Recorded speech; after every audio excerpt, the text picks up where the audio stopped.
continue the discussion of this morning before lunch. The bridge between the validation service and scorecard is quite easy because assuming that you understand or you are aware of what the scorecards are, otherwise I have a couple of slides.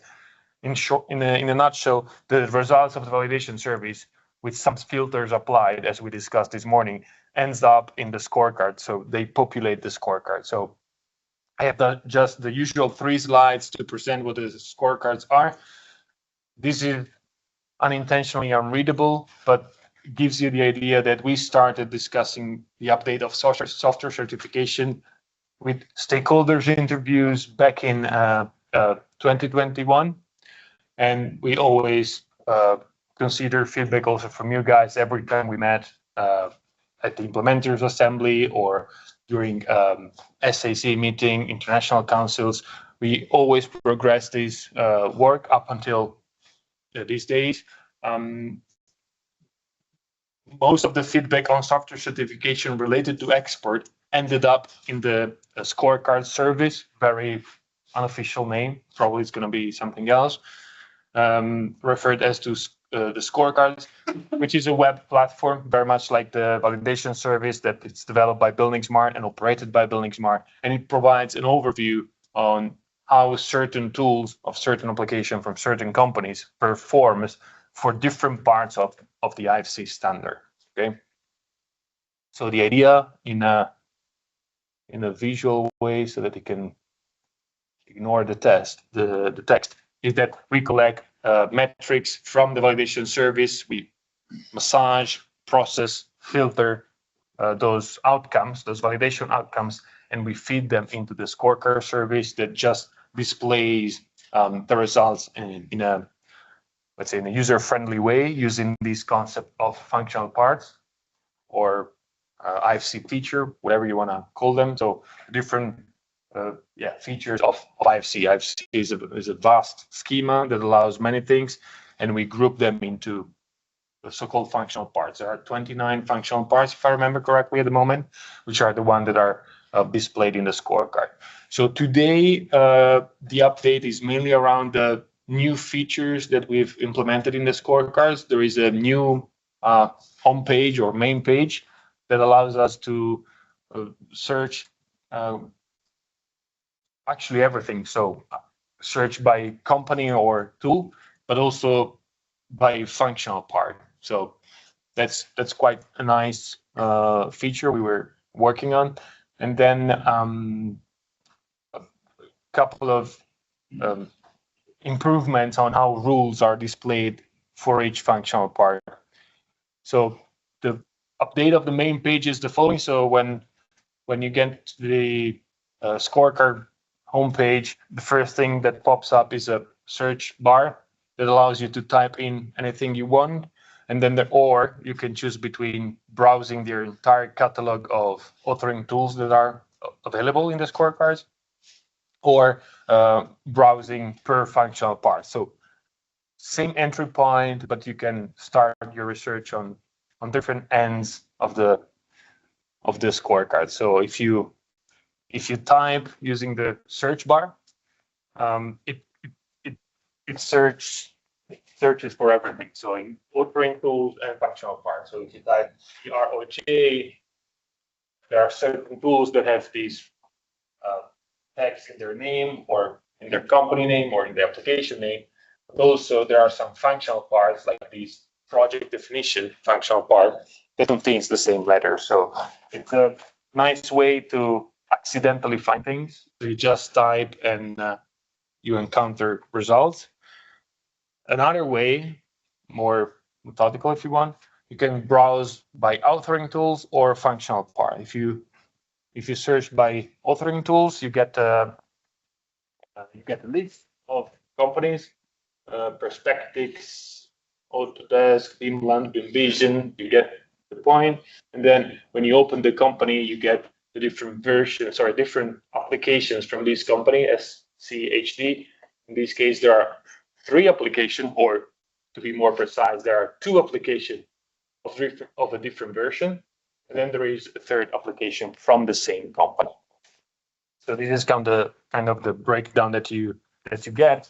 Additionally, you have up here a way to filter results using certain version of the validation service. So starting from 7.1, which is, if you remember, the version when we deployed the header policy check. Okay, so prior to that, we were not even able to do this. Okay, so that's why you only see from 7.1. If you untick some of these boxes, these results changes because we only observe certain files and certain companies in specific versions. So that's a way to almost go back in time with the validation service and see what was available at a certain point of the validation service in terms of results. The default setting is that you get everything up until now, up until the moment that you use the scorecards. If you search by functional part, you get exactly the same user interface that presents the scorecard. So these list of scorecards, annotation, assemblies, build element classification, all the 29, 27 functional part.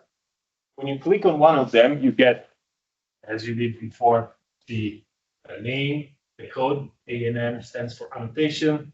There is an explanation of what it is. So in IFC, annotation is the ability to add annotation to elements and spaces such as labels, nodes, and dimensions. Okay. Usually there is one or maximum 2 sentences that explain what that functional part is. The additional feature, which I think is really nice, is that there is a button that tells which tools supports that.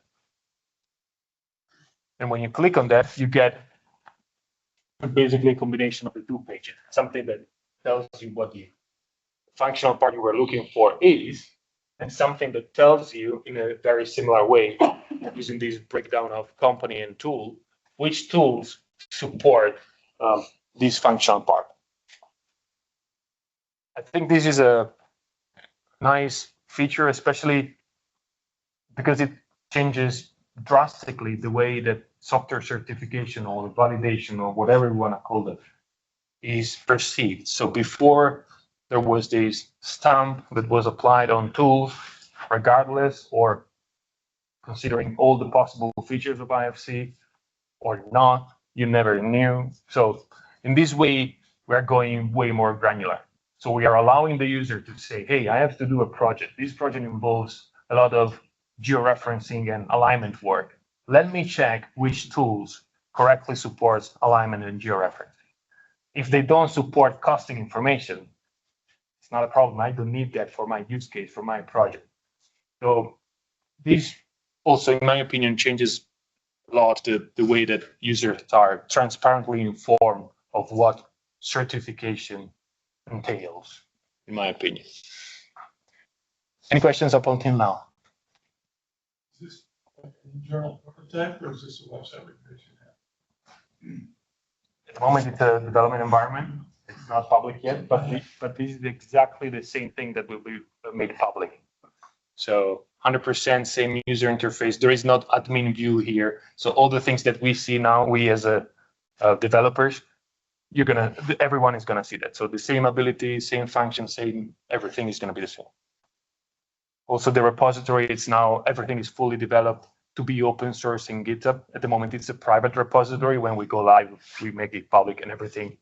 It's going to be transparently pushed in GitHub.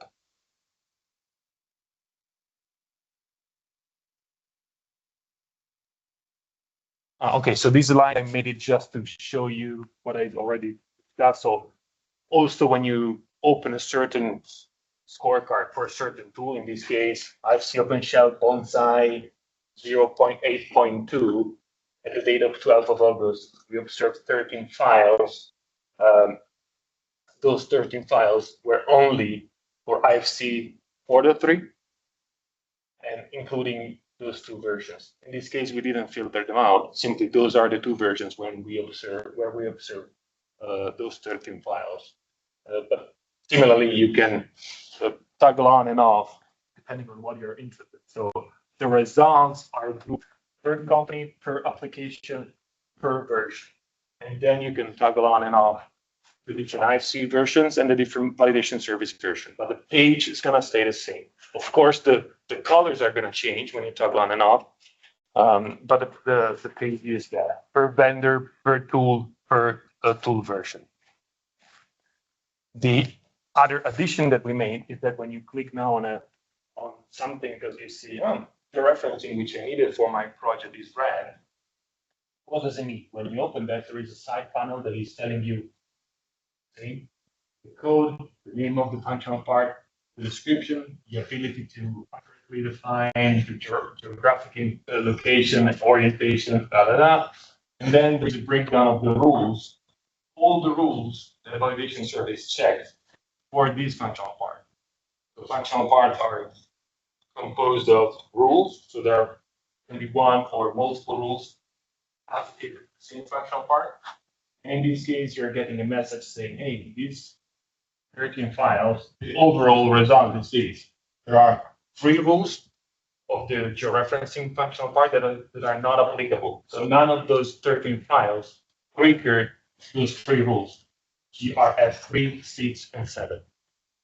But there were some rules that were triggered by those 13 files, which are GRF 0, 1, 2, 4. And those passed for all these files, but GRF1 failed for 1 file. So as you can see, GRF1 was successful for 12 files, and it was just enough to have 1 file failing to turn the card red. So this gives you the principle that is governing the colors. When something is green, it's because it's 100% green. The cutoff percentage is 100%. So I have to be fully compliant to all the rules for all the files that we observe. There's only 1 file failing 1 rule of the whole functional part, the entire functional part becomes red. Questions? This is probably the gist of the forecast I can make. Well, if your 006 is like character 1, is there any intention to replace that by some sort of human label? Yeah, good question. So at the moment, we're getting there. So at the moment, the furthest we can get is that when you hover over the code, you get a description of the rule. Yeah. The good thing is that all the rules are publicly available in GitHub, so we are pulling the description of the rule straight from the rule itself in GitHub, and we are displaying that in this readable software. I think we have a list of things that we consider easy, let's say quick and easy improvement that we can make based on user feedback as soon as this goes live. I think the link to the rule itself or something like this can be easily done when we go live. It's not a blocker to go live, let's say.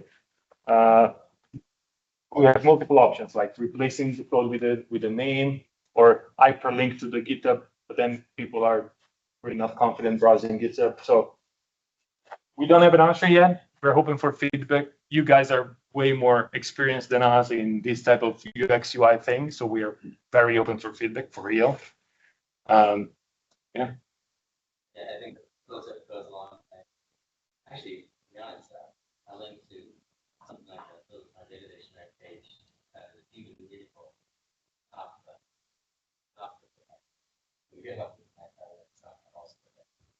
GitHub is the source, let's say.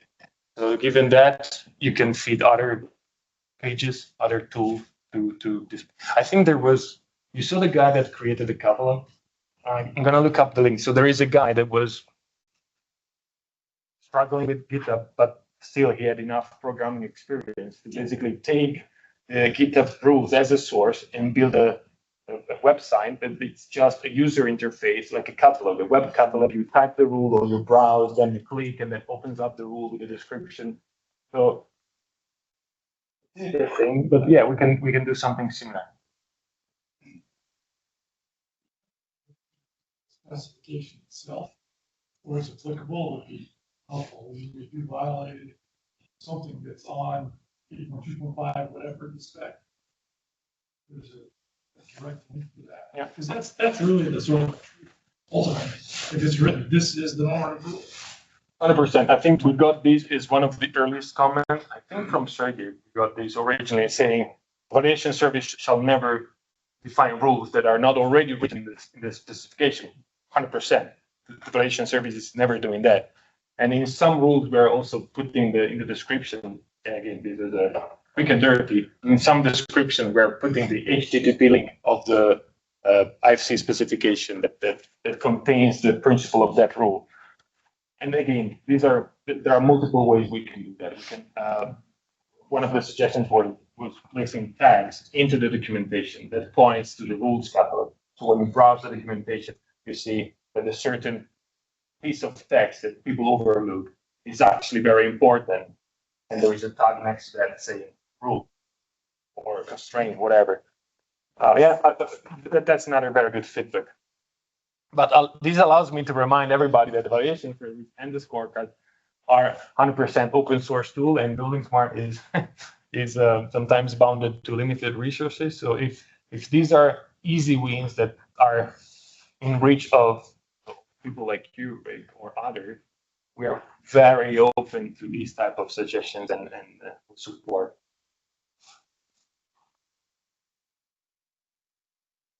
Oh, see, I had the. Now it's much better.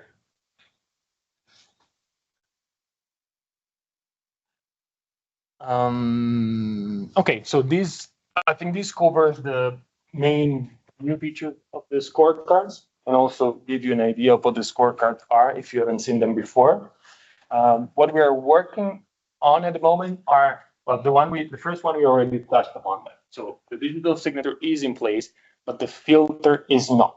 So at the moment, the results that I show you are without considering the digital signature filters for reasons that we mentioned more. The one that we are investing some time in this quarter is this quarantine and investigation feature, which is the next item. So I assume no more questions on the scorecards. Okay. Quickly on this, I think this was part of the reading material that I sent you ahead of the meeting. But again, I also scan the QR code and get the full design document. Again, it's a design document. It's the one that we used internally to brief the development team on how to build this quarantine feature. But if you wanna take away the principles, these are the ones. So we need to be credible when we make assessment. We need to build trust, especially with you guys, and we need to make sure that the results are accurate when we publish the metrics. So to do that, we are implementing this quarantine and investigation feature, which is tightly related to the request that we discussed this morning. The users allowing buildingSMART to share a portion of failing files with vendor. Is that the feature that we're implementing allows us to run an investigation on every time the file turns red. So when files are uploaded and validated by the validation service, there is one logic that we introduce, which is, does the severity, so sorry, this is a scorecards jargon, the severity is the colors. So there is a severity going from 0 to 4, which basically determines if something is gray, green, yellow, red, okay? So when there is an increased severity number, so when something turns red from green, or even yellow from green, we get a notification.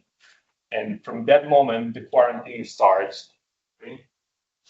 And after the file that generates the potential red card, I'm saying potential red card, is being investigated. And this is where we need, for example, the ability to share the file with vendors. And there is a manual process of tagging the results from that file. There are 3 options, actually 2 options. One is to include the results. So when we perform the investigation, we see that something from green is going to be red, and we confirm that. Then we include the results. And when we publish the scorecard 6 weeks after, the moment we estimated the investigation and quarantine to last 6 weeks. So ideally also the scorecards are not exactly live. So the results are live, but we only update every 6 weeks. When we do that and we include the result, then in the next publication cycle, the specific functional parts of the scorecard will effectively become red.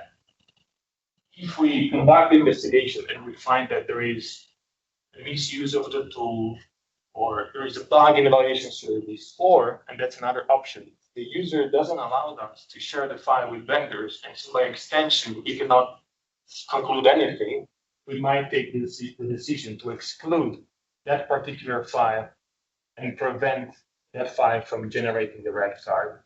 Okay? Another option is that, again, at the moment, is set in a way that, because the investigation is human-based, and I tend to be very busy lately, if I don't set the status to either include or exclude, by default is excluded. This is a self-protection mechanism for myself.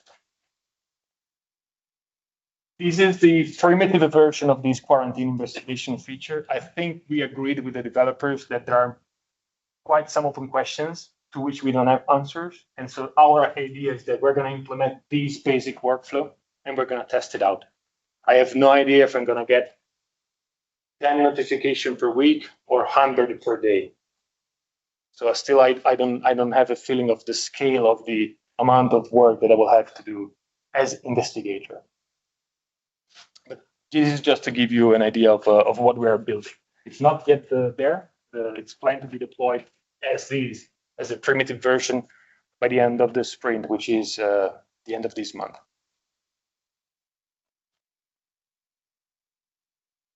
And as the admin view, a prototype that I got from one of the developers, as an additional reminder for me now, I get these total quarantine files per application. So when I browse the scorecards now, I see that there is one file for Trimble SketchUp 2025. I guess this is real, for which I have to make an investigation. Again, this is just for me, first version of the feature. We don't know if we're going to keep these for the users. Probably doesn't make sense. That's the last slide of the scorecards. Any questions?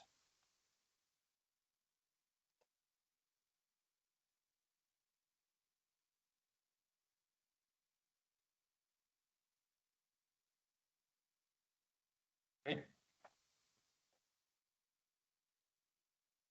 Finally, for those who are asking these also this morning, the idea is to exit the beta phase of the validation service by the end of 2025. And concurrently or shortly after, make the scorecards public, the GitHub repository public, and everything we just discussed. Important thing is that validation service, as any of the tools that you guys developed, is not eternal, and there are always updates. So I think it's reasonable to envision update also of the validation service, but to remove this idea of a moving target and this beta version, I think it's good if we can plan and establish and agree on a mechanism by which we will release the updates of the validation service. We made some considerations on the possibilities. Okay, we had a couple of options on the table. So the first one was, we keep doing what we're doing. So we release rules every new month, but then the outcomes are not sent to the validations. Sorry, they're not sent to the scorecard. Kind of, if the user can still get the most up-to-date validation service, but the new rules, because they are new, they're not fed into the scorecard. Okay, and so only at the end of the year, when we release the update of the validation service, sorry, the update of the scorecard, then we include the rules. So I think this is a little bit too complicated and honestly not really solving the problem. And it's difficult to explain to the user why something is failing in the validation service, but not ending up in the scorecard. I think this is closer to what you guys are doing in your daily business. So there is a quarterly or biannual update of the validation service. In the meantime, of course, we fix rules and we create new rules, but we only release them a certain date. Being able, also being able to communicate with you in terms of when and which rules. Additionally, we can consider um, like access to pre-release versions of the validation service, because the main difference between the validation service and the tools that you guys develop is that when people are waiting for your tools and the new exciting features that you are developing, but when the validation service comes out as an update and all of a sudden flags some of your files red, it's not that exciting. So I think some sort of preview or access to pre-release is needed. We don't know how yet. Can be actually a different deployment of the validation service that only certain users has access to, one option. The other option is that since we are already building the APIs, we can give vendors or implementers access to the APIs for the pre-release version in advance. So through the APIs, they can they can test whatever will become public the next quarter. So there are a couple of ways we can actually implement these. At least just checking with you that these two principles are clear. If you agree with that, if you have any feedback or suggestions how to do it differently, that's that's the slide. That's the moment. The version, the new one, the old one, and validates for each version. Like you have for example, you have a version one. Yeah, version one is on the fly, and we have another one is still in development, like 2A development, and it becomes on production on deployed. You have two and one working on the same time, but you can tax your software to the two or the one if you want, and you keep say, oh, my software is validated for the version one, but the version two will be version one will not be supported anymore the next year. So I have 1 year to upgrade to version two, but it's still on the way, it's still valid, but you have the time to Okay, so if I understand correctly, so there are going to be two deployments of the validation service. yeah. One is the actual official one. One is the to-be validation service. Yeah. That users can use both, and only the first one is plugged into the scorecard. Yeah, no,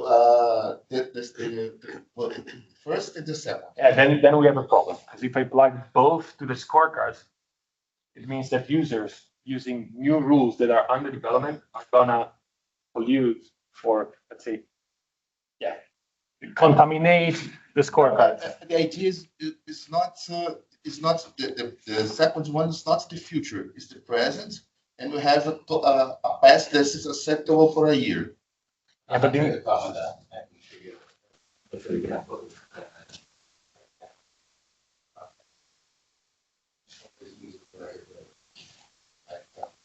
your software, your individual, and that will put it against.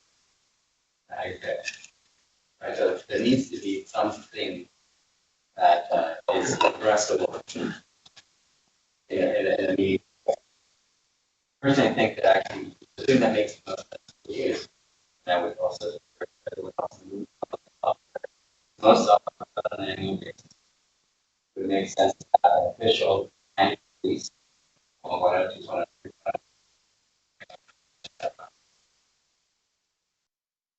Which is frozen in time for new rules and run. And then, yes, internally, not for end users. You can keep going. Something let's say, just for the sake of argument, that validation service is updated January 1st. I would say that in September, we would lock it back and say, okay, this is the rules that are going to come out in 1.0. You have 3 months to make sure your software runs validate because one point of and in the meantime, of course, they want to sit there nothing, right? So they can do their one point. Other users will use it. And by the way, also there are cases where again, it's under development, right? So in some way, the Winterfield always you want a stable version. And again, your releases is good as it gets. And then the next year, people will you're gonna have a contract. Let's be valid. Will be valid against the original. Not 1.5. Or not whatever college or whatever current right now. That's a moving. Also, it's just because it's some version is undeveloped. I believe it's difficult to measure the fault because today we will have this situation on we do have this situation, but 6 months later can be different. And all the faults I made on the first day, 6 months later it's over. We lost that word because it's have changed. Just to address these, the development always continues, and in GitHub you can track. I mean, there are branches you can jet lag, and check out the latest branch and work with the latest version of the validation service. But simply, we don't deploy anything for the end users, so you can still get access. Once the developer watching the development branch all the time to keeping the option too. He must check it out every time to be ready when it's to go on to the point. That's the work of developers. Yeah. In that case, there is a main branch that is feeding the production version, and then there is a development. I'm simplifying, but there is a development branch that you can watch for the latest update of the service.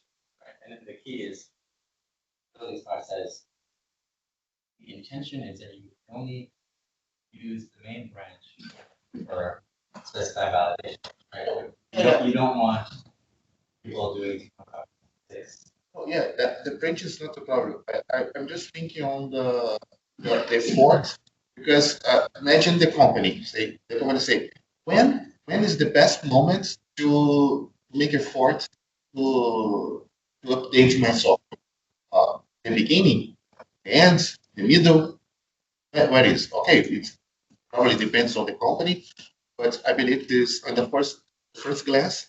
For example, if it's a year, I believe the first 6 months nothing will happen with the implementation because why should I make efforts investment now? Because the main branch will change 6 months later. That's my concern. No. So no, we would. So the way we would probably do it, right, is let's say we did our main branch 1.0, right?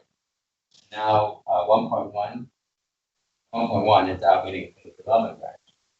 We would probably run tests again to see how it breaks.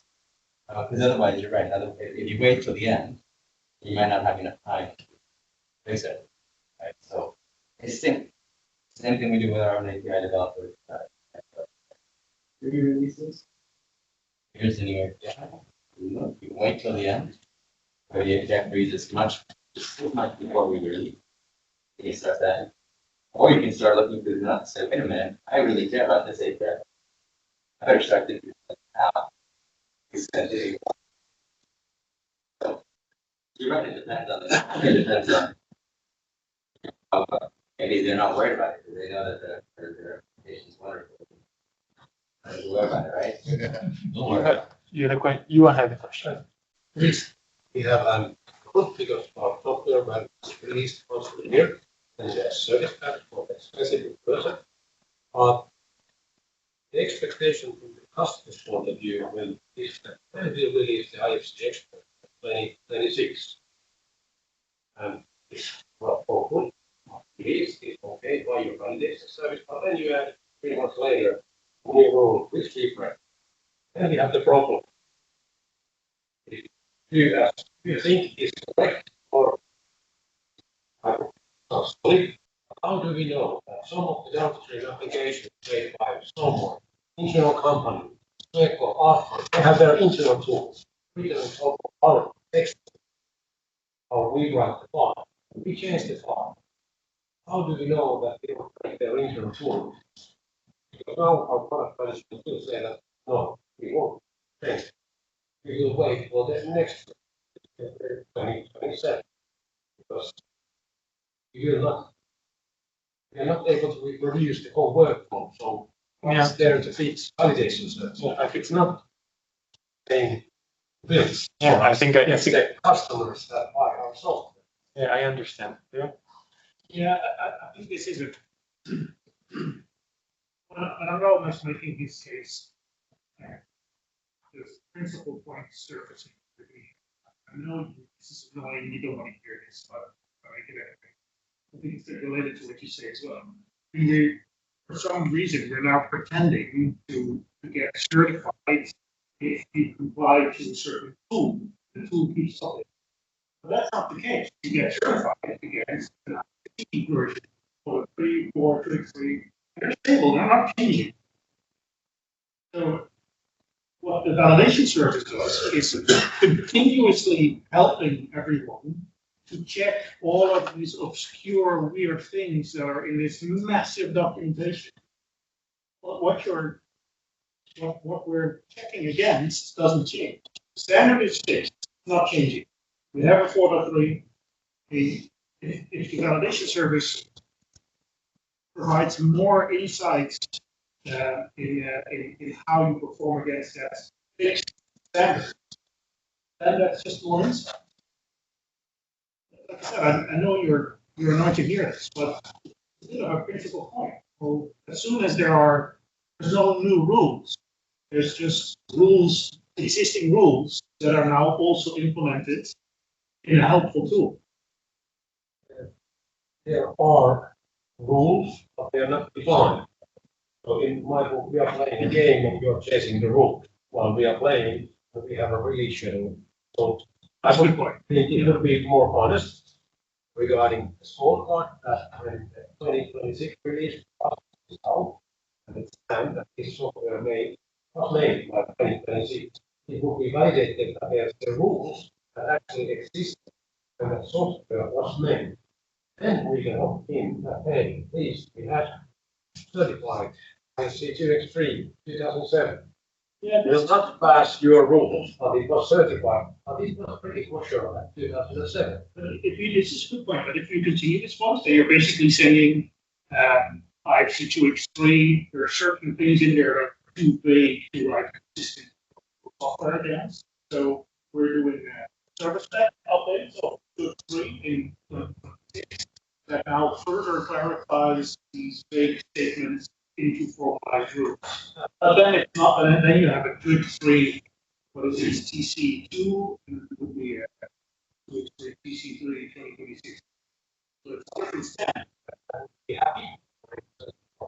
Release in 2026 to see that, hey, everything is green based on the rules how they were in 2026.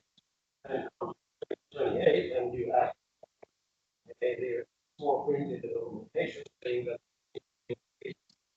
he didn't find out at the time when we made 2026. And that's now see it. And now suddenly 2 years later, it's great. Yeah, but this is the point. When the existing rules, the rules are in the documentation published as ISO. That's where the rules are. We just implement them in the validation.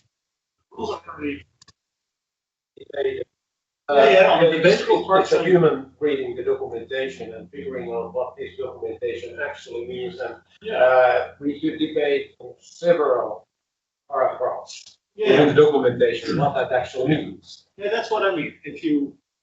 Because there are so obscure things, then I would say But then we need to actually formalize it by saying, okay, there's a service update on the standard as well. So 4.3 is getting a service update standard in 2026 because we now finally agreed to they have a different standard. So you get certified against 4.3, you get certified against 4.3 2026. Yeah, but I would rather see that the level of, or the set of the rules that were on by validation service when the software was released. Because that's the only thing you're able to compare. Otherwise, it's like, hey, have you actually read every sentence? Yeah, but documentation so that you pull it. We get massive backlash from that because then you're basically saying we're not creating standards anymore. We're creating software. The software defines the standards, and everyone and all the software vendors certify against the software. I'd rather say that you go also for the version. As we have versions for our software. Why wouldn't you have versions for your rules? Now you have just like, please use the latest because we don't have any versions. Latest is greatest, but we have them. Yeah, and again, it's a principal point that you're not certifying against a rule set in the software. You're certifying against a rule set in the standard. Just basically on the point. So this is why I don't want there to be, an update every 5 minutes. That's possible. 2026, so, and he's not they're not invention. It's rework. I know for a fact that it's right.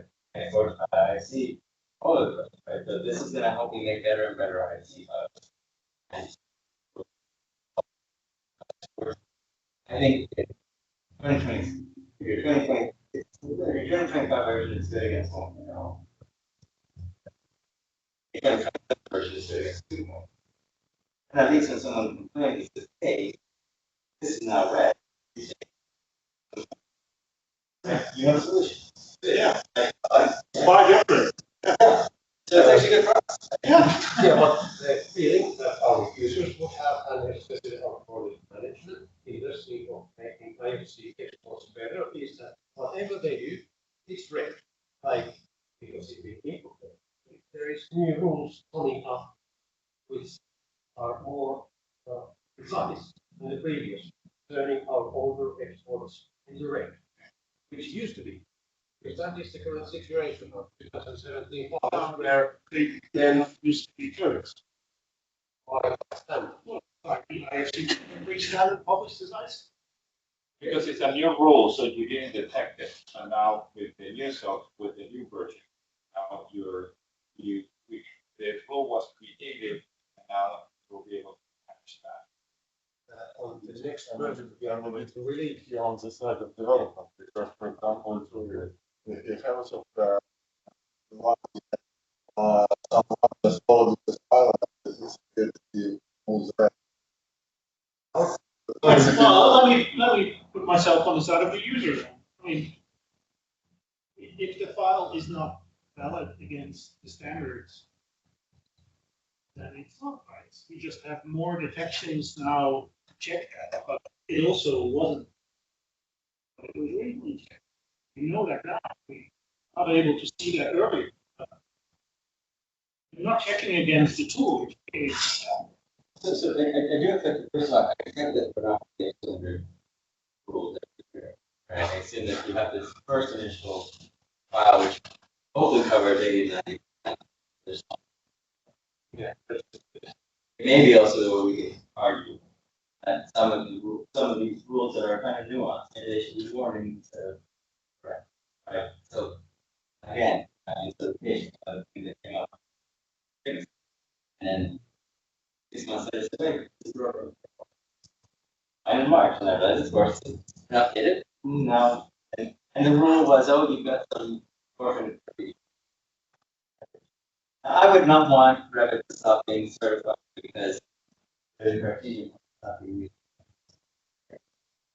So maybe that for version 1.1, I'm like, yes, make it that I'm the response. Maybe for version 2, I'm saying, please make it more. This is harmless. It is truly an invalid harmless.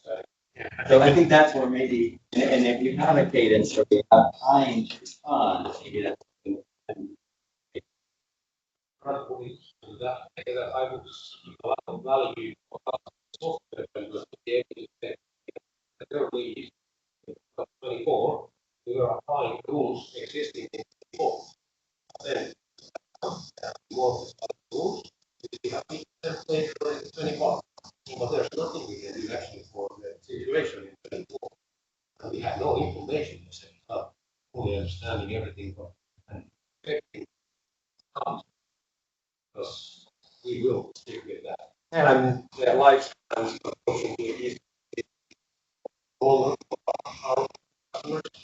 They don't switch persons between jobs. So construction project takes 3 years. They will use the same version that they start for 6. Yeah, or 16 in some cases. It would be good if the Yeah. So yeah, like 3 years.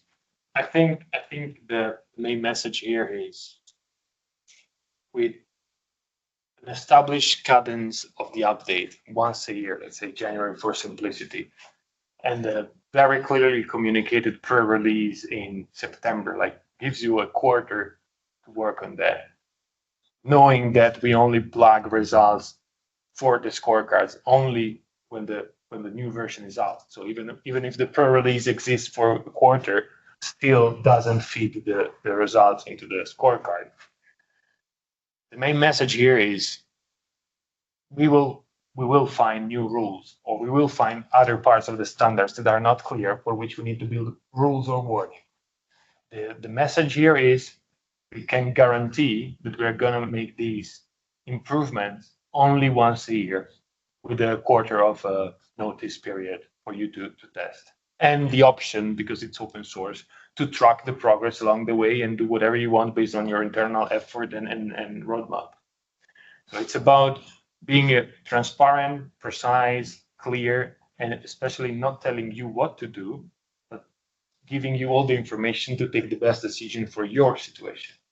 And also the validation service, the fact that allows you to untick versions.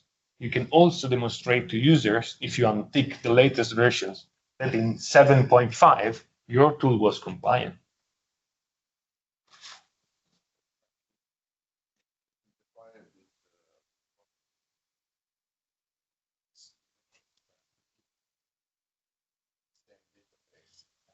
One is for certification, and other one just to check all files on the same database, send notification, subscribed vendors that something changing.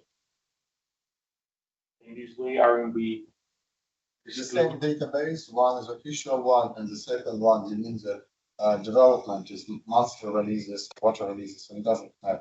But all the stuff check it on the same database. Anyway, you force it to do that because we need internal testing process. And you made, for example, I don't know what release for the internal release. You'll check against existing database. Anyway, you review results and you fix your own issues. And after that, you send notification or after that start on the, you may find 2 new issues coming here. So they will have a lot of time all year, and they don't need to check manually the same files, the things. They even don't have control over this because those files, based on the ideas, they can be loaded by end user. And overall, even for example, the company's vendor, the vendor doesn't have all that database. You have. So your responsibility, BSI responsibility to check new version against all files. No, we can't do that. We can't do that. We don't have old files. We can't check new rules against old files. When we release it, Yeah. Not new files, old files. Should you check it against new rules? we can't. We don't have We don't those files. We delete them. We can't keep them. The privacy regulations. Yeah, that's one of the core principles.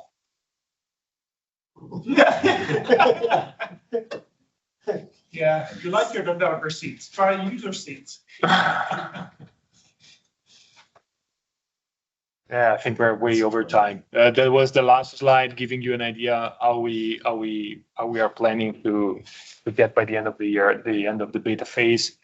We're now here, 7.8.1. As I mentioned, we are working on API for testers, performance improvement, no new rules. Actually, this should be even more clear. And then we are working on this quarantine investigation feature.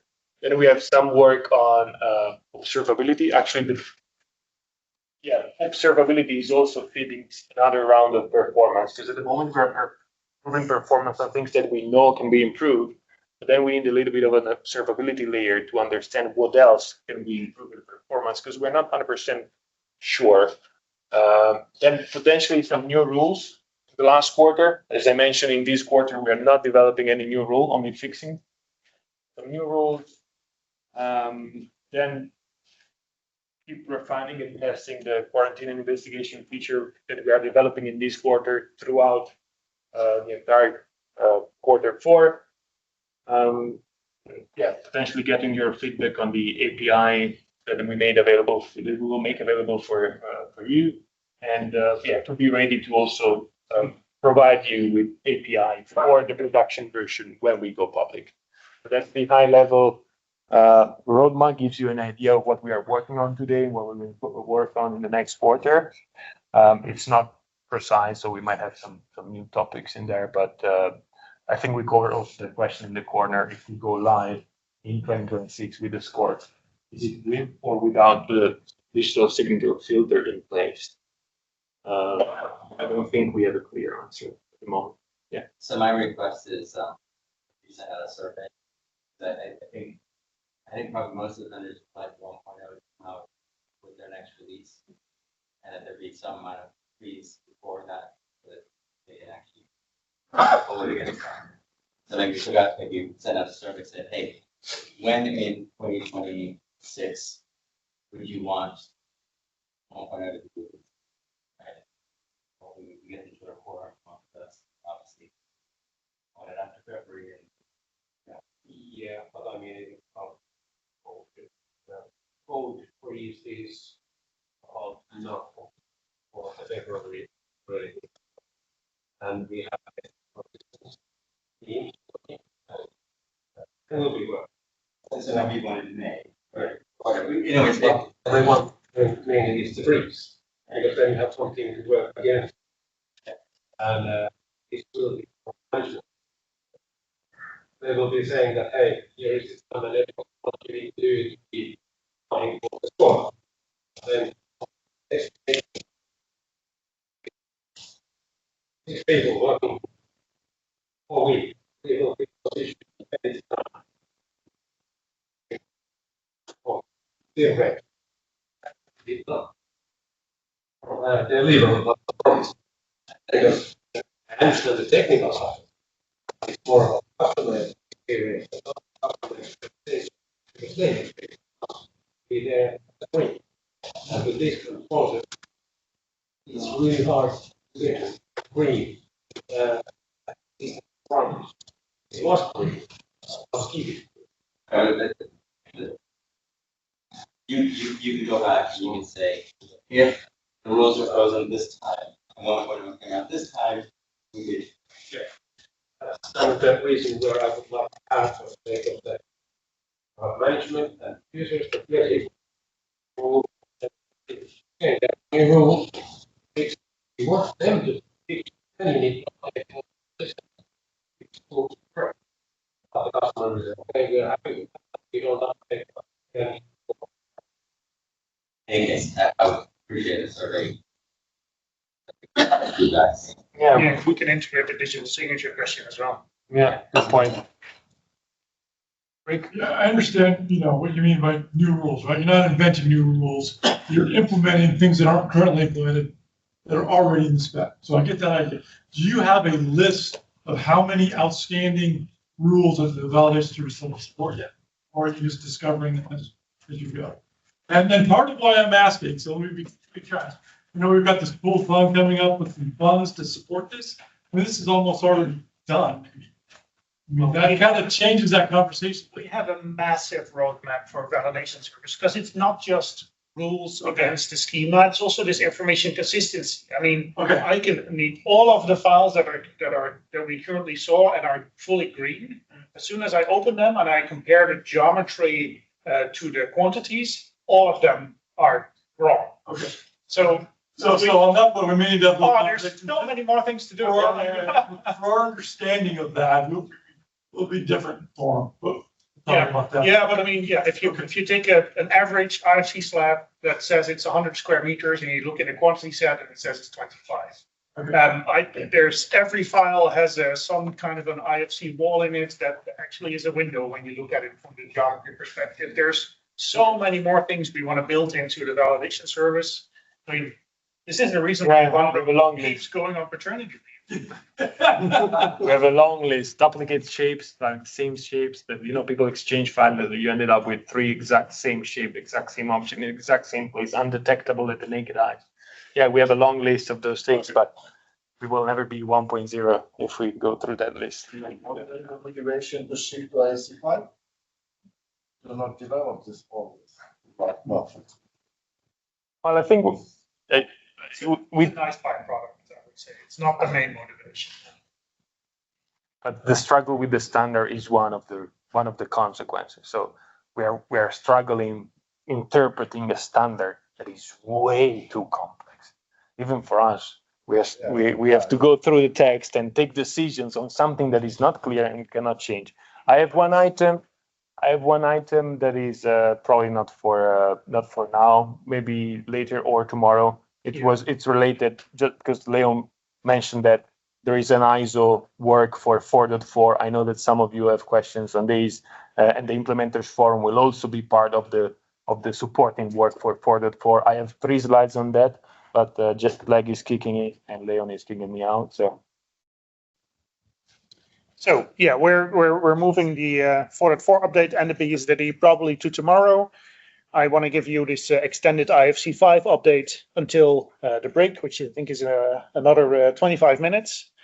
The update, again, like I said, I'm showing this multiple times, also for the recording. So just be aware of that. So the IFC5 update, I have like 3 things. The technical update, which I guess most of you already saw because you implemented this alpha version. Process, we know a bit more now on how it works, and modularization, which I already hinted on with the umbrella picture. I'll give you a little bit more insights as well. So try to do this before 3. After 3, I'll go over a couple of the example files that we have in the repository now, and then it's really up to you to already start presenting your experiences. Unless that kind of dies down the presentation, then we'll do the BSD update. All right, so on a technical side, you've seen this, right? It's we're kind of stable for a while. We call it the IFC5 alpha version. You found a repository.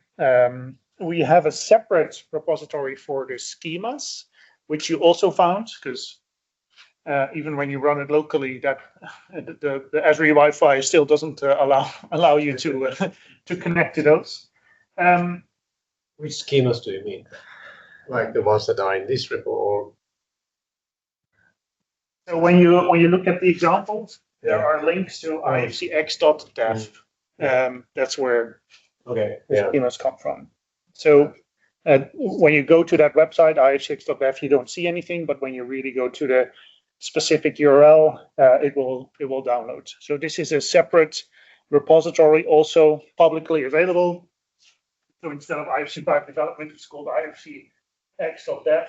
The reason why we split these schema definitions and the example files is because there's multiple of these sources for the schema in there. You already see this. We have this the actual standards.buildingSMART.org/IFC, which has the core and the properties and a couple of the examples. But there's also schema definitions of OpenUSD because we use the OpenUSD geometry. And even in the examples, you'll see NLSFB, the fruits and vegetables demo repository from the BSD, and CCI, which is a Danish Scandinavian classification system. I really want to split these things. I want to be very clear that there is an IFC schema and there is a CCI schema. These are two different things. So I don't want them in an IFC5 development repository. I want them in an IFCX development. Anyone can publish their schema here. So at the moment, it's only published by a buildingSMART team. Although I think fruits and vegetables actually coming from Jan. But the idea here is that you can basically extend the core. You've seen this with any kind of schema. I mean, even Revit geometry schema you can extend. So this is where we allow people to define their extensions, publish them, keep the IP and property and copyright, and really have everything split out from the examples and the schema. So that's the reason we did this. The hint. Was there a question? Yeah, I was just thinking that these are kind of schemas, but it's not JSON schema. You're right. I'll come back to that later. It should be, if that's the question. Yes. Good. Yeah, it should be. I agree. So we covered that as well. Yeah. The fact that it's called .dev is a hint that this is not going to stay like this. We also have a BSD that does this in a certain way, and we're investigating how we want to do this. But the principle of separating these individual CCI, NLSFB, USD, and IFC, these are different standards from different sources, different owners, different licenses. So the principle of splitting these is what we're trying to mimic here. So we have this list of schemas that you import.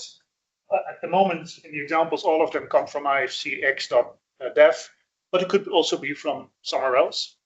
And you can also still add your custom schema. So as you see, we have in the examples, we have this original step instance that had the line number to be able to compare it with the IFC4 example file. This should not be in IFC5. So we did not put that in the IFC5 core schema, neither in the properties, but it is in the files, and we still have this ability to add these custom schemas inside an individual file. So it's really super flexible. You can publish it when you reuse it on this repository, but you can also just add it as a schema definition in the file. What also changed between Budapest and now is a bit in this header. So we used to have version, now we have IFC version and data version. So this is really the IFCX alpha definition. And then data version, so that this is basically the version of this file that you're sending. So if you have an update of this file, you just incrementally increase the number there. And also the identifier. That's also new since Budapest. And this needs to be unique if you compose different files into one composition. So if I, for example, would have an update to this, I haven't looked at the firewall example, so does that somehow relate the idea of the fire rating thing so that I compare those four? Now, if you have two versions of the file, you have the same identifier of the file. So in this case, you have a hello wall. Yeah. This is version 1 of the file. If you have version 2 of the file, the identifier is the same, but the version is different. Yeah, but if it's not, if it's an incremental update, if I only add information. Then why would you update the whole file? You could just add a new file. Yeah. So, but that new file needs to have a unique identifier different from this one. Okay, so there is no way that but with the identifiers, know to which file this is an update. No. So that is kind of, that information needs to be file name or something. No. No. So this is like you should see this as a header that copies to all of the components in the file. Yeah. Because you could have multiple components on the geometry of the wall Sure. that have a different. So this is basically for internal development, making sure that you don't have to have unique identifiers for every version every time.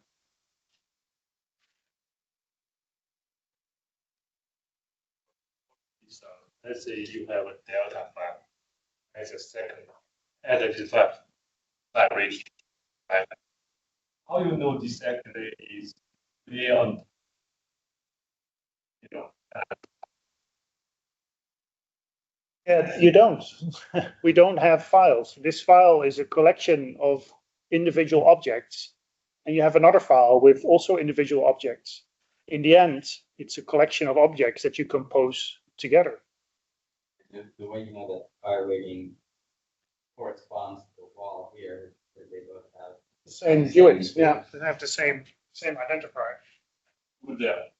So when you have a like composition engine try to collapse, let's say like do something like that, right? And all the sequence of the files actually input matters. Now, when you kind of merge it Yeah. and export it as a new file, then you have a new file with a new identifier. Even if you don't export a new file, but you just merge it in and show it in the software. Yeah, you're not showing files in. No. End result. Yeah. If this file had fire rating 30, and you had a fire rating file that was fire rating 60. Yeah.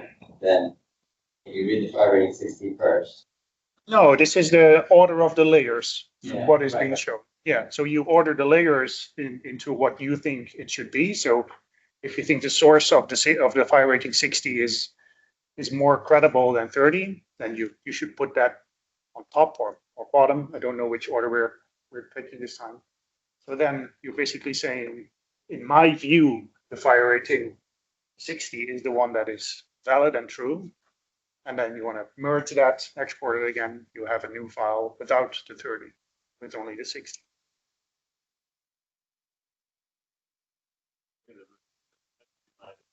So actually we start from like region 30 as a layer 1.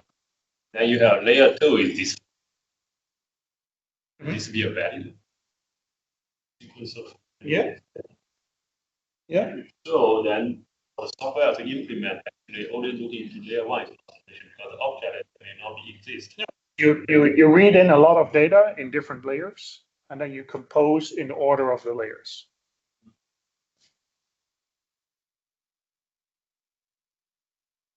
And I mean, when you look at the current viewer, and I think also a couple of other implementations already, when they detect that there are multiple fire ratings with different values, they give you a warning as well.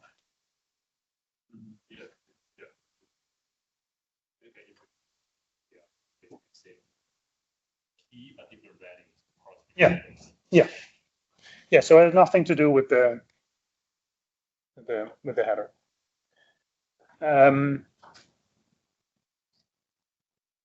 Oh yeah, an open topic here is so you probably also noticed that we've moved away from the USD grammar and made it more simple. So we really tried to JSONify USD in the pre-alpha release, where you had this def over, def class, and then you needed to create children. So there were like 3 objects needed to just have I see someone nodding.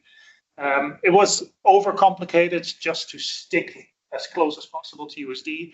We got so much comments on that, also about the identifiers being difficult and UIDs. So we simplified that. The principle is still the same, but much easier to implement and much more consistent. So yeah, I think these are the biggest changes. These are the biggest changes. Let me check what I have on the next slide. Yeah. So, sorry?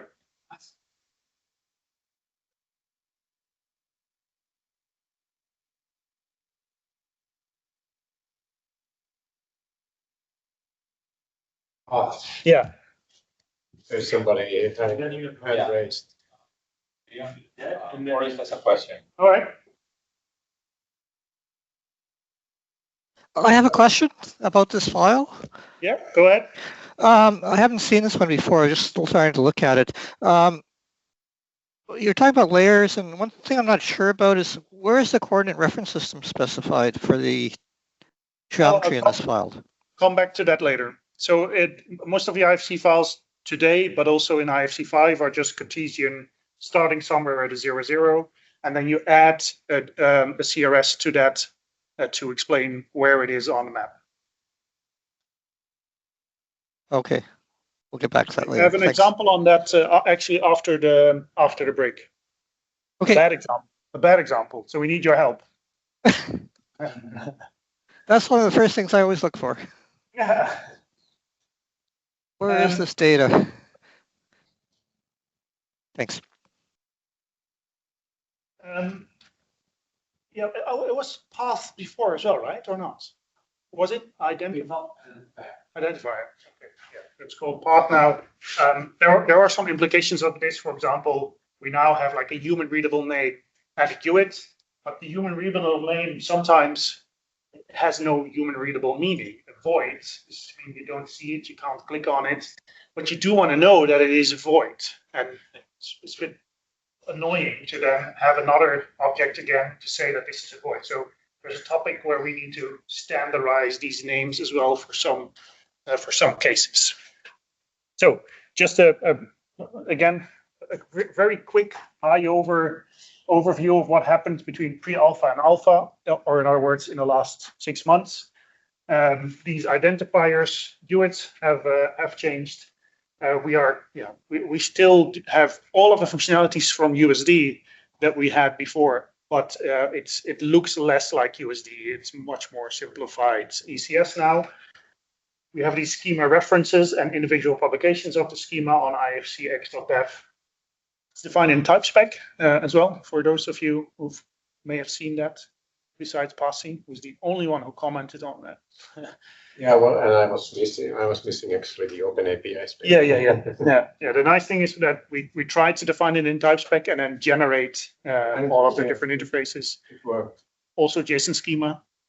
I haven't tried the JSON schema, but the open API, I had to manually add the new header. Yeah, exactly. Open API, but it worked. At the moment, ideally is we define it and maintain it in type spec and then we generate, but in practice, we just fix the schema first and then afterwards we backwards engineer the type spec when we have more time. Okay. But the idea is that it's really maintained and more stable in type spec, and then indeed more people can use it. So we have more examples, as you've seen. I'll go over the examples after the break, one by one, and even more to come. And there's some hints in the direction for these problematic issues, and indeed this georeferencing is in their materials, and linear placement are only in examples. Again, I'll go over that after the break, but you've probably already seen it. So known topics, indeed, JSON schema.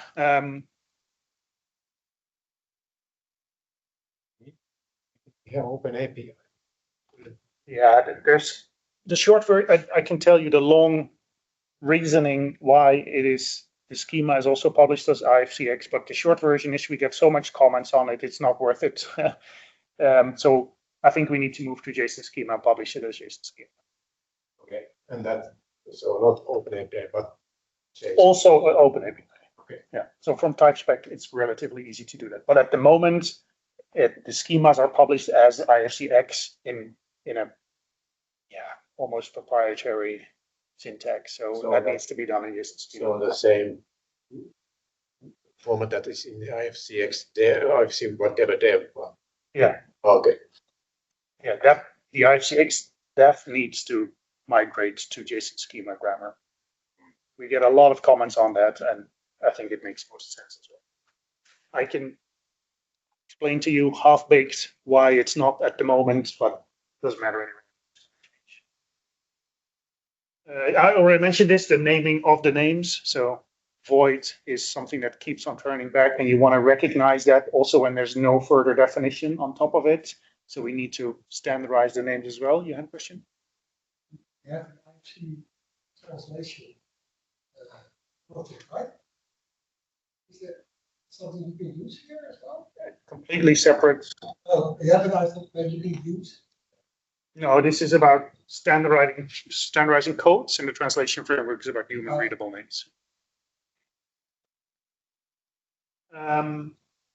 Yeah, so these are known topics. Also, what is in core, what should be in extensions and additional modules.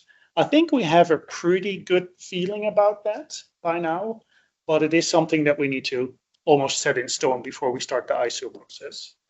And of course, we're gathering a lot of more input. If you have other known issues, I'd like to hear them today, if possible.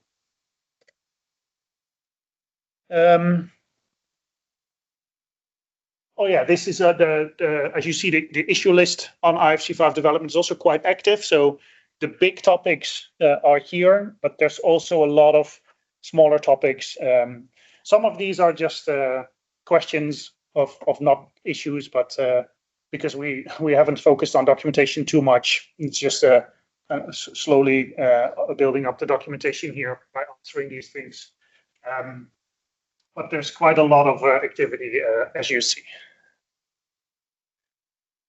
Viewer as well, just want to remind you again that the viewer is also the source code of the viewer is in this repository. It is MIT licensed. You can use it in your own tool. It doesn't affect any of your proprietary licensing or commercial tools. And this also has a really good source code for doing the composition. So the composition is the hardest part of implementing, but you could almost copy paste the code that's there. It's available. There's a reason why it's there. Yeah, then we have examples, like I said, more on that after the break, but just a couple that came online last week. The georeferencing example only relatively came online. Probably you haven't seen it yet. I personally don't think this is the best example. I'll dive into it later, but it shows the direction, what we're thinking about for georeferencing. So it basically really normalize it to the bare bones needed for georeferencing. So basically having some reference points. I'll show it later. Also, the rail and road examples that have been uploaded by Sharasoft are moving in a direction of more normalized or ECSified linear reference. So linear reference currently, it's not called linear reference in 403, right? Linear placement and reference. It's way too complicated. It's too unreliable for implementations. And also the split between kind of geometry alignment and semantic alignments and placements makes a lot of sense in 403, but doesn't make any sense anymore in 5 with this ECS setup. So we had very, very good input from Sharasoft, who are this rare combination of understanding the implementation, but also really understanding the market and the domain itself. They work with real providers every day. They made a first normalization, and I think probably, in my opinion, it could be improved even more, because even here there's still a split between the actual signal and where it should be placed with the ECS and its composition. I think we can keep it, remove these links and have it in a direct path as well. But that's something to follow up with Sharasoft. Unfortunately, they were not able to travel. A nice example on these time series from Romania, tunnel excavation.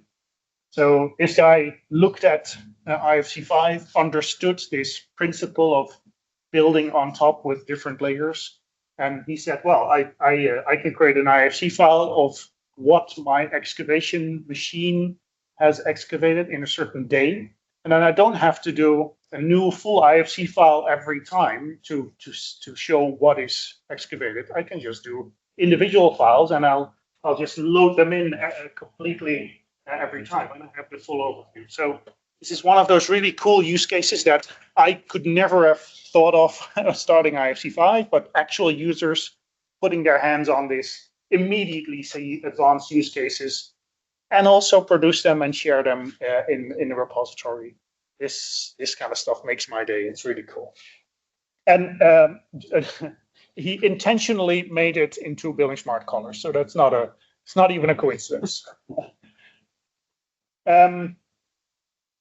Multiple geometries. I wanted to have an example where you have an IFC window with like a triangulated meshes USD geometry, and then also another geometry representation also in USD, but as manufactured. So you can have an as designed with a rough design. Then you can have an as engineered or as manufactured from the manufacturer that says this is what I'm going to place here. This is what I'm going to deliver.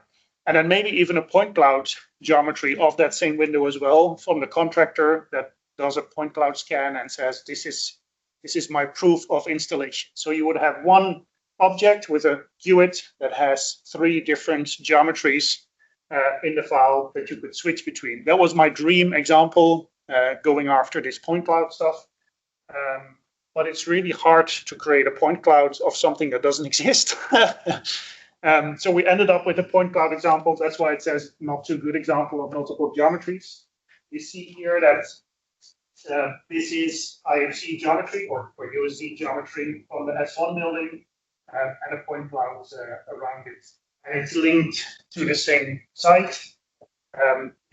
Again, as an effort to show how easy it is to have these multiple geometry representations for the same object. Not the ideal example, but still really cool. And again, as soon as we add this, this is also where you saw that this extending IFC into multiple other schemas, because we're using an official point cloud standard here. I don't know which one, but some kind of officially published point cloud standard. We're not going to reinvent how to do point clouds in IFC. We just use that standard. We refer to it. And all of a sudden, a lot of other people start using this as well and uploading example files. This is, my job can be really nice. This is really cool. So viewer was updated. There was an example on how to kind of import these point cloud standards in examples, and someone just uploaded this and ran with it. So really, I think this really shows the power of how easy it is to use the current IFC5. For those of you who are intending to do this import challenge, to do the testing of how import works, obviously point clouds are out of scope because it's an external standard. It's not how you do point clouds in IFC. It's a separate standard. So if we do the testing tomorrow, this file is obviously out of scope.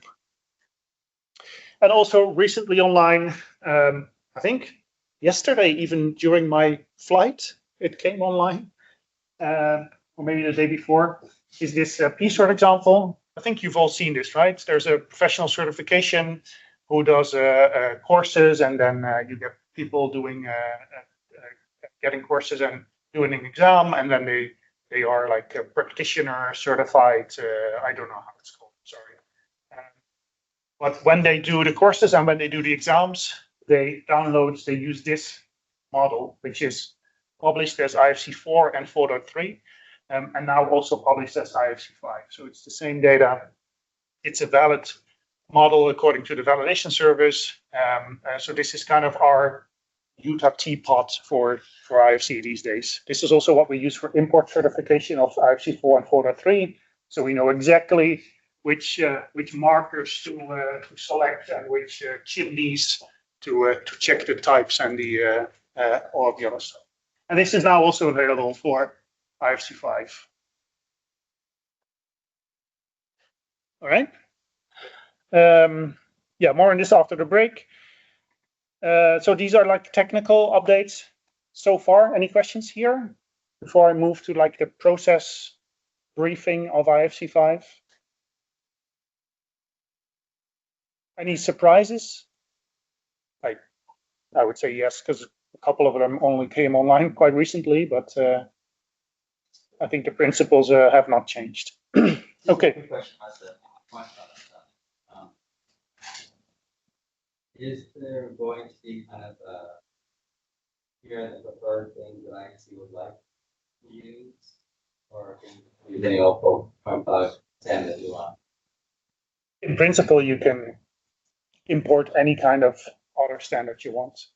I think we should have like a preferred way of doing things. Yeah, if you want to do point clouds, this is the preferred way. These are the examples. But yeah, if you can make it work in a different way and your receiving party knows how it works, then fine as well. Right, it's the receiving party, right? Yeah. If you leave it to the open, then. Yeah. Actually, data can contain any combination of things that you may or may not have any idea. Yeah. Right. Yeah, and this is also the reason why we try to make a distinction between IFC data and IFCX data, right? It's IFCX can also contain a lot of other stuff, sometimes even everything but IFC data. All right, I see it's break time. So on the process, I do want to finish this process stuff. I'm sorry. So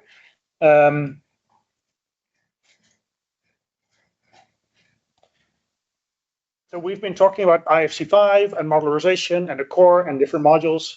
So this is complicating the process. So I think we're ready to start the ISO process for the core, but for the core only. That's also put up for voting in a buildingSMART process, if we can move on with that. But that's really core only. This ISO process also starts with, it's like an official ISO form, and then you add a draft specification as a starting point. So the intent is that after this meeting, after all of your input, after making a JSON schema definition, we go from alpha to beta, and then we start the ISO process with the beta version, and then together with ISO and with you, we move on towards the final standards. There's quite a strict timeline. There is I think we're going for a timeline of maximum 24 months. In practice, that means a minimum of 16 months, I think. So I think in practice it will be around 24 months.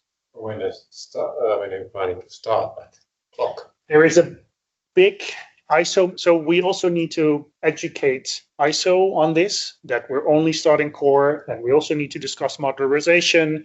So there's many things going on at the same time, and ISO is also a big beast with many local organizations. So it needs a bit of time to socialize this. There's a big in-person ISO meeting in October. So yeah, we were actually in the long drive from the airport to here discussing should we start this core before October so we can explain it at the event, or should we explain it at the event and then submit it later? So, but somewhere around that October timeline is what we aim for. But then it has to put up for voting at ISO as well, and then only after the ISO votes the 24 months clock starts. Consider that just the approval of a new work item, so it's 3 months. Yeah. So it doesn't start before 2026. Yeah. And that's core only. I think we can also start other parts in parallel, like these domain-specific parts. That would obviously start later. It would be weird to start before that. But I can imagine that some of these parts will, I mean, they have a different timeline. I mean, some of the domain parts are a lot easier. So maybe some of those can be done in 18 months. So maybe some of the domain-specific parts will be released at the same time as the core. I'm speculating here. I don't know. I'm just trying to explain that other parts can run in parallel and have their own time. So the reason I'm doing this before the break is because you'll definitely fall asleep after the break if I do this. I want to give you a very quick overview of buildingSMART processes, ISO processes, how they match, how they don't match, and how we're trying to figure out to make the best out of this.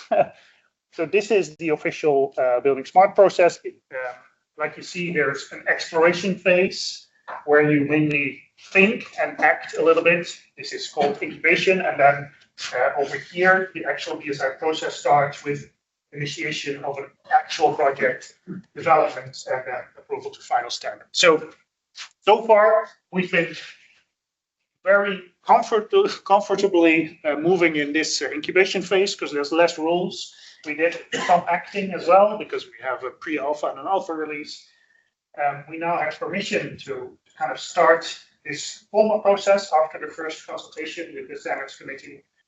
And we want to do this together with ISO. So in 4.3, we did this first, and then we started an ISO process and found out that there's still a lot of different things. So the IFC, the buildingSMART IFC 4.3 is different than the ISO IFC 4.3. I don't want to do this again with 5. So I want to start the buildingSMART process and the ISO process at the same time. We have this collaboration agreement between buildingSMART and ISO that already says that we intend to do that at the same time and try to map these things on how they overlap. Because this is the ISO flow and the different stages within ISO as well. Now, if you look at this very quickly, you immediately see nothing because it's very hard to see the overlap. So this was quite an effort to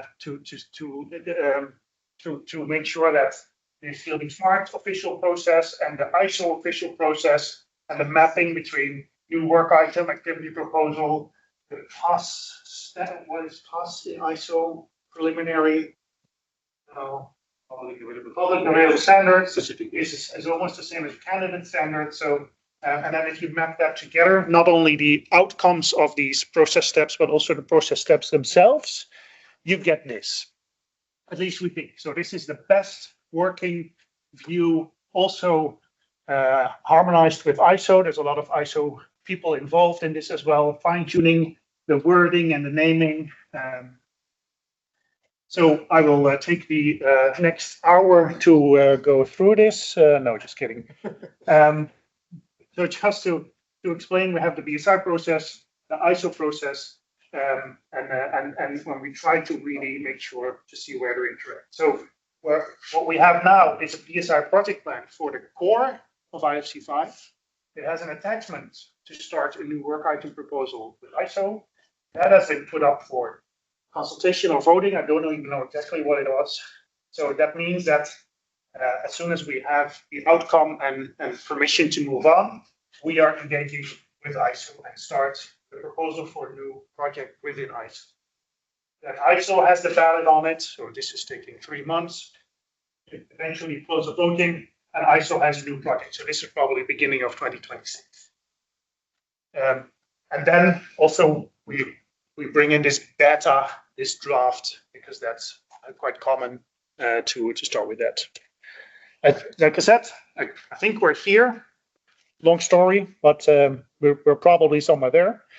Then after we start this new project, so I've moved it up, you see this. After we start a new project, there's a working group study initiated by ISO. All of our committees and teams and standards committee process is providing formal input into that. We do that through a joint BSI and ISO editorial group.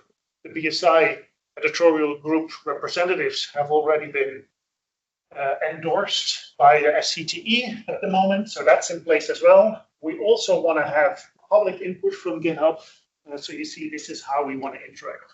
So then we have a working draft. Working draft is put up for vote, and then you get a committee draft in ISO. In buildingSMART, we call this a working draft standard.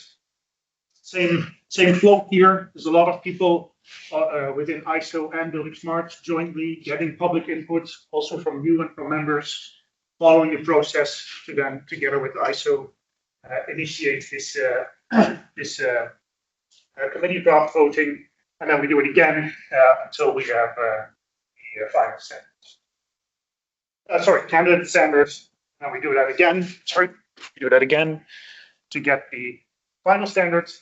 There is also this, so after you vote on the candidate standards, there is a bit of a weird situation within ISO that people can vote for that they agree, but if they have serious comments, then ISO can still decide we need some extra loop to respond to the comments.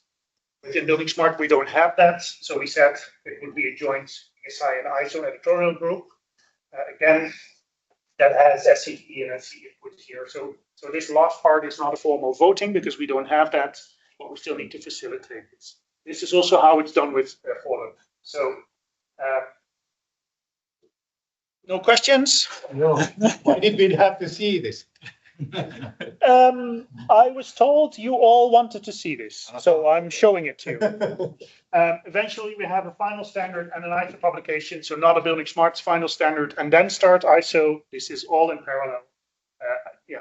I'm happy to show this, not just because I was told, but also to really make the point that we're not doing a buildingSMART process and then an ISO process. We've really made an effort to harmonize these processes to make sure that it's one timeline, 24 months. There is a deadline. If you don't make it into 24 months, the project voids, we have to start over. So there's quite some pressure as well on this. Good. I mean, tell me, you're glad you saw this, right? No, come on, really sad. We want to do this under the Vienna Agreement. Vienna Agreement means that CEN, the European Standardization Organization, and ISO have agreed that in some situations they do the same as ISO and buildingSMART. They collaborate and only have one process with one standard that is both a CEN standard and an ISO standard. So this is like 3D chess, right? You have buildingSMART, CEN, and ISO now trying to collaborate on one standard. This means that we need to do this 24-month maximum. I think you meant there are 3 tracks in ISO, Yes. 18 months, 24 months, and 36 months. When you are under the Vienna Agreement, you can only do minimum the 24 one or the 36 one. Yes. I think it's probably in English is at least 24 months or 36. Yeah, at least the maximum of 24 months. Yeah. Yeah. Yeah. No, I mean, it's always welcome to our lives. it's always the maximum duration. I can give you my It's not just as easy as just software development. Yeah. Just at least the maximum 24 months. I mean, that's the minimum maximum you can have. There's still not. Yeah. You can't go over. Yes. You can choose, but to go over, you have to go to the other track, Yeah, which yeah. is 36. Which, by the way, there is also a procedure that if you're under the 24 and you envision that there is a huge delay, you can request the extension. Yeah. Okay, I'd love to see that flowchart. No, you don't. No, because it takes 8 months to get that approval, so it makes no sense. No, but let's be realistic. 24 months is doable for what we have now. The beta of the core, it's such a very specific scoped thing. The core, we can do this. I'm pretty convinced. The procedural geometries and all of the other extensions we can do later or start after a year. Core, I mean, you've implemented this. There's not a lot of. It's not a standard like for the 3 that Yeah. adding semantics and content to the standard. The standard stays the same. And actually, that part we're not even touching it. The core is just the changing technology to the backbone of whatever will come out. So in terms of content, it's absolutely not as scary as for the 3 or for the 4. All right, so that was process. Any questions of no questions on process. And again, so we have these multiple tracks at the moment with ISO. So one of the things that Evander is going to talk about tomorrow is update of 4.3 to 4.4. Core module of IFC5 is process I just explained.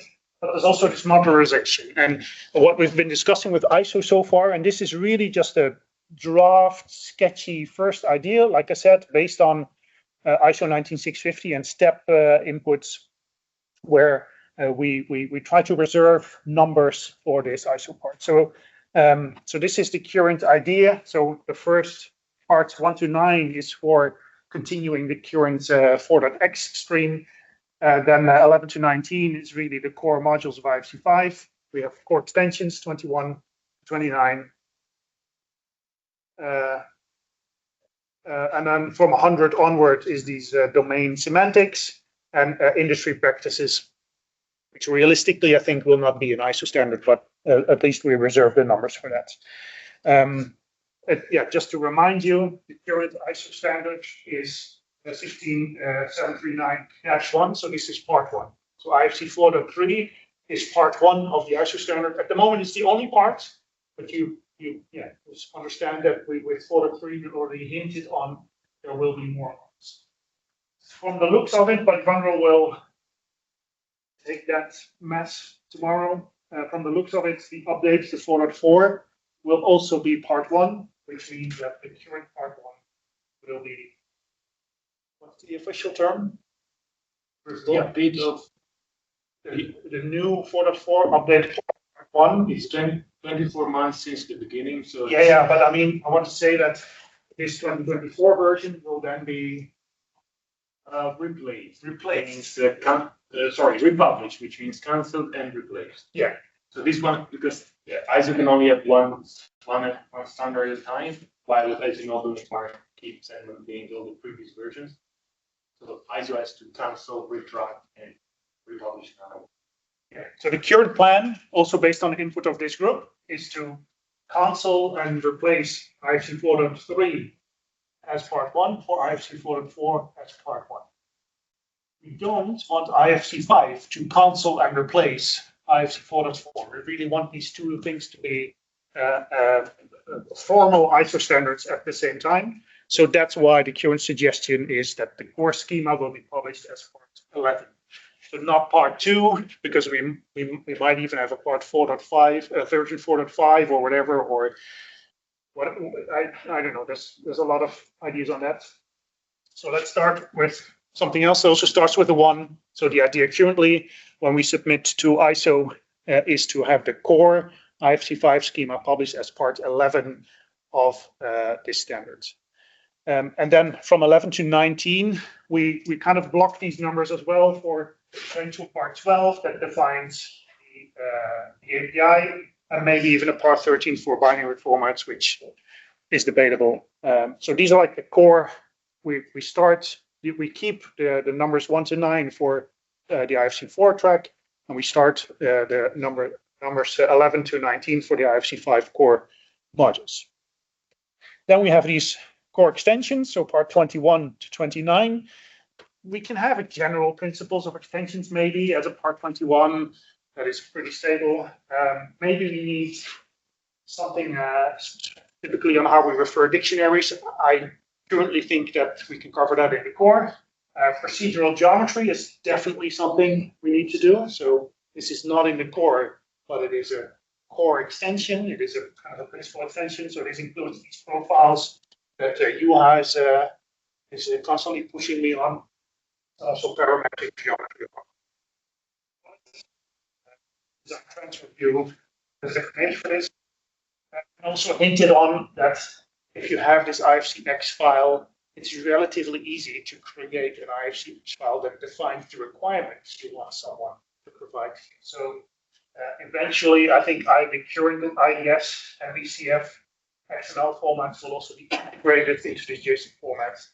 And in those situations, we can publish those as part 24, 25, or.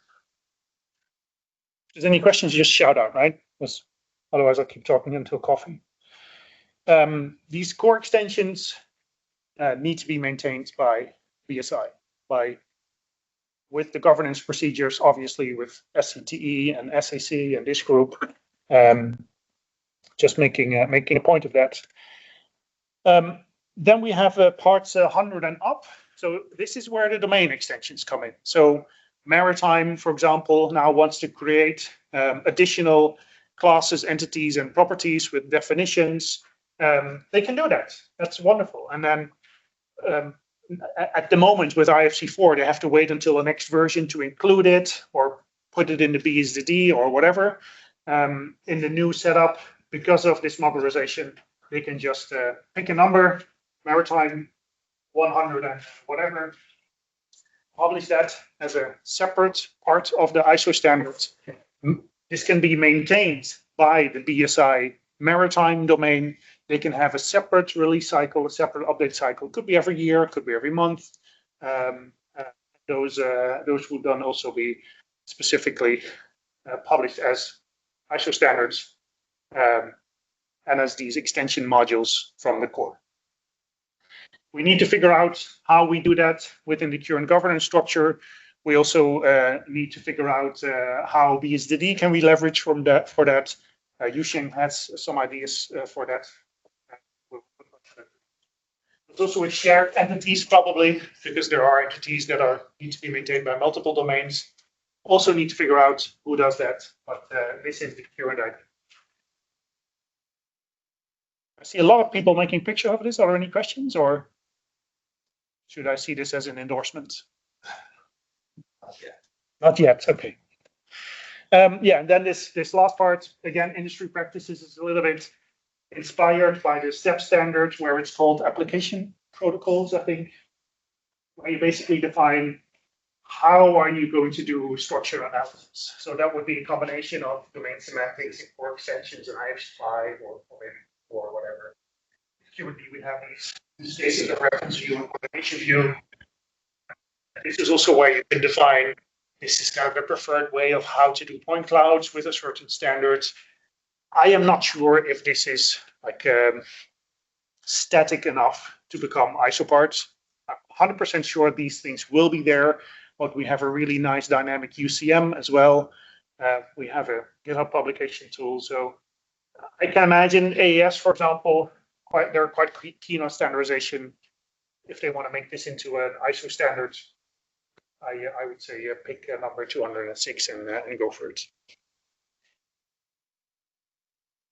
This is the current way of thinking, current thought process. Again, we need to socialize this with ISO as well. Someone has to make a decision on this as well. We have no process for that, so I have no idea when this will be finalized. What I do know is that we're starting this part 11 as core of IFC5. So that has the main priority. So this is also a topic of discussion with ISO. Again, I hope to get progress on this after the October meeting. Sorry? Yeah.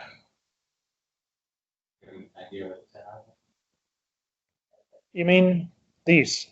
That's it. So that's three. Currently, I can only imagine two. Yeah, I mean binary format's probably zip. So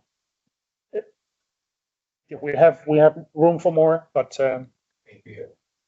Okay, that API is actually an API. Yeah. Yeah. First, between some of them, there are of course relationships. So API are also related to the core. Putting that in a deeper model is more reviewable. ISO has a strong point on review process.